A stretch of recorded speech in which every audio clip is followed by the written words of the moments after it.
Every 10 years, states redraw congressional maps. Most Americans never see the lines or even know what's going on. They just feel the results. Who holds power, which voters matter, which elections are effectively decided.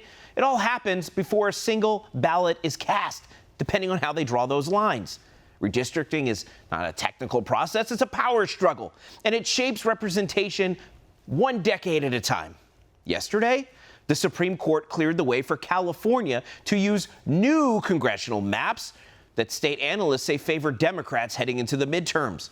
The court declined to block the maps, allowing them to take effect for the upcoming federal elections, even as legal challenges continue. And here's what makes this moment significant. California voters previously took map drawing power away from the politicians. Here's Rep. Kevin Keeley explaining what's at stake. In 2010, California voters overwhelmingly voted to establish a Citizens Redistricting Commission. The voters said, we want to take the process of drawing district lines out of the hands of politicians.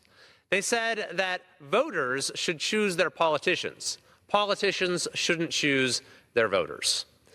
And that commission has drawn our district lines through the last 2 rounds of redistricting.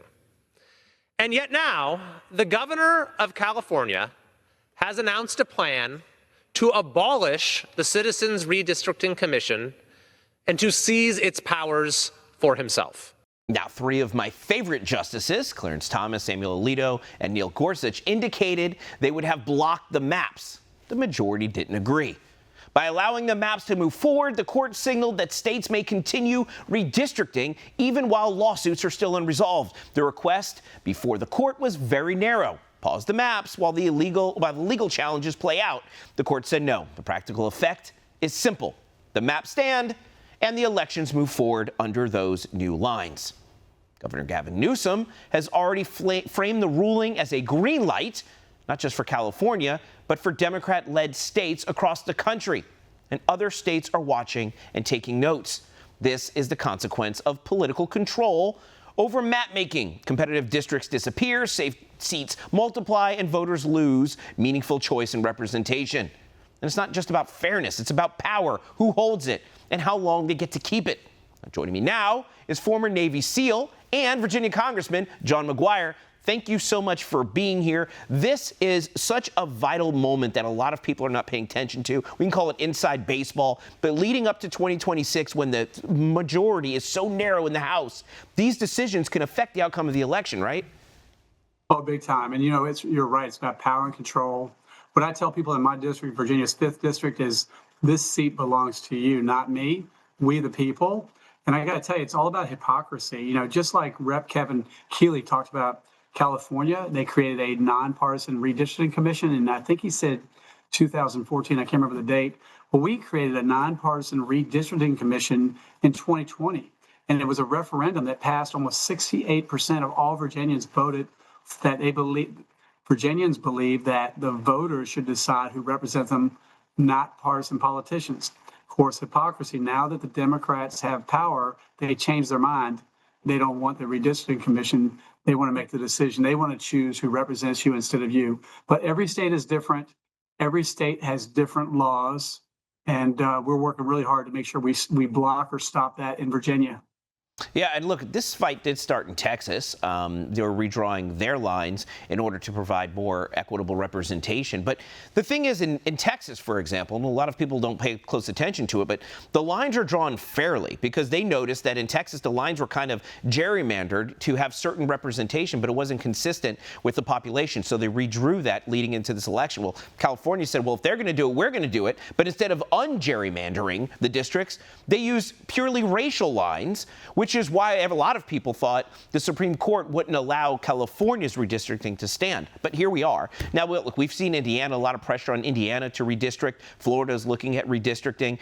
But at the end of the day, what happens with redistricting doesn't necessarily affect who shows up to vote. And I think that's probably the most important thing going into 2026. Redistricting is important because it can give advantages to certain political parties.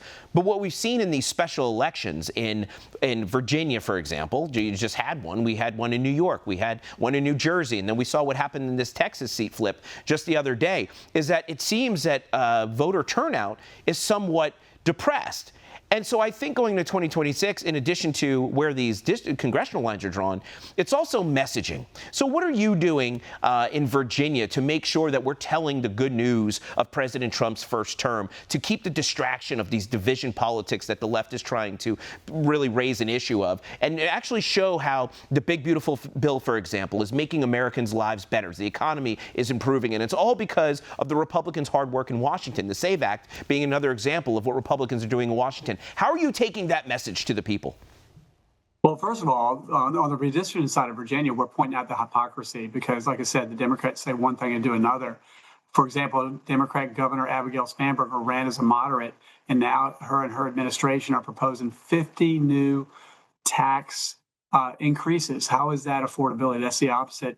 Also, the first thing she did on day one was tell Virginia law enforcement, you don't have to cooperate with federal officers. So they say one thing, they run on another. But on the one big beautiful bill, President Trump has done more in a year than most presidents do in 8 years.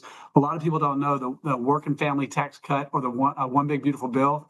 It actually codifies 28 Trump executive orders. Most people don't know that. And it put jet fuel on our economy. You know, in Virginia, in Roanoke, on December 7th, fuel prices were $1.89 a gallon.